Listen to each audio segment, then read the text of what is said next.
teman-teman, kembali lagi di channel WP Agustianti dengan NPM A1A021076, Prodi Pendidikan Bahasa dan Sastra Indonesia kelas 1C, Bapak dosen pengampu Dr. Muhammad Kristiawan MPD. Nah, baiklah teman-teman, di sini saya akan menjelaskan materi tentang filosofi pendidikan masa depan. Nah, sebelum masuk ke videonya, jangan lupa like, comment, and subscribe ya teman-teman. Pengertian pendidikan. Nah, pendidikan merupakan salah satu pilar utama dalam mengantisipasi masa depan karena pendidikan selalu diorientasikan pada penyiapan peserta didik untuk berperan di masa yang akan datang. Nah, pendidikan juga merupakan usaha dari manusia dewasa yang telah sadar akan kemanusiaannya dalam membimbing, melatih, mengajar, dan menanamkan nilai-nilai dasar pandangan hidup pada generasi muda agar nantinya menjadi manusia sadar dan bertanggung jawab atas tugas-tugasnya. Pendidikan pada zaman reformasi mengalami suatu perkembangan yang pada dasarnya lebih maju dari pendidikan Orde Baru.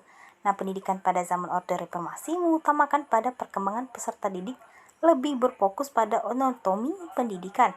Dalam hal tenaga kependidikan diberlakukan suatu kualifikasi profesional untuk lebih meningkatkan mutu pendidikan Indonesia. Sedangkan sarana dan prasarana juga sudah mengalami suatu peningkatan yang baik. Namun, daripada hal tersebut, pendidikan yang ada di Indonesia masih belum mengalami suatu pemerataan. Ini terlihat dari adanya beberapa sekolah-sekolah, terutama di daerah pedalaman, masih terdapat keterbatasan dalam berbagai aspek penyelenggaraan, dinamika sosial, politik Indonesia yang juga berdampak pada perubahan kurikulum, merupakan suatu bentuk penyempurnaan dalam bidang pendidikan untuk meningkatkan mutu pendidikan di Indonesia. Nah, ada pula faktor-faktor perkembangan pendidikan. Yang pertama itu postmodernisasi pendidikan. Nah, reaksi atas konsep-konsep sebelumnya ini biasanya diwadahi dengan istilah konsep postmodern. Kata post berarti setelah, sedangkan modern adalah setelah. Kata modern itu sendiri berpacu pada keadaan pencerahan. Jadi urutannya dalam waktu linear setelah masa kegelapan di Eropa. The Dark Middle Ages.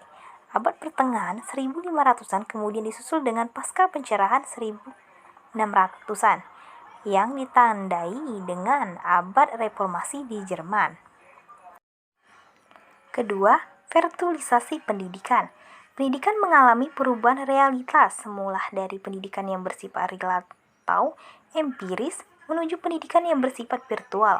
Nah, perkembangan teknologi menyelenggarakan pendidikan yang tidak hanya dilakukan di kelas, tetapi juga di luar kelas, bahkan pendidikan tanpa ruang. 3. Deskonstruksi pendidikan. Epistemologi selalu dimengerti sebagai upaya manusia melihat dirinya yang menghasilkan pengetahuan. Dari upaya itu, manusia kemudian merumuskan unsur-unsur mendasar yang dijadikan menjadi seperangkat manusia untuk mengetahui unsur-unsur itu adalah nalar dan intuisi. 4. Evolusi filsafat pendidikan di masa depan. Nah, filsafat pendidikan masa depan ditandai dengan adanya perubahan tantangan dan konsepsi filsafat itu sendiri. Nah, ketika metafisik dikatakan telah mati, misalnya metafisik baru muncul. Nah, feminis pula ketika dikatakan filsafat telah mati, maka akan timbul filsafat yang baru. Nah, kematian dari filsafat adalah kematian konsep filsafat yang lampau. Filsafat akan tetap hidup. Nah, ada juga beberapa peran dari filsafat.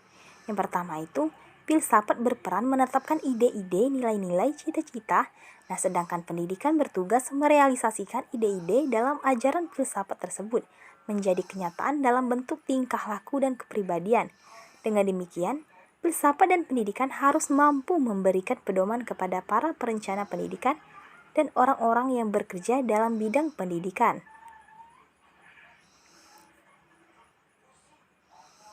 Hal tersebut akan mewarnai perbuatan mereka secara arif dan bijak, menghubungkan usaha-usaha pendidikannya dengan falsafah umum, falsafah bangsa dan negara.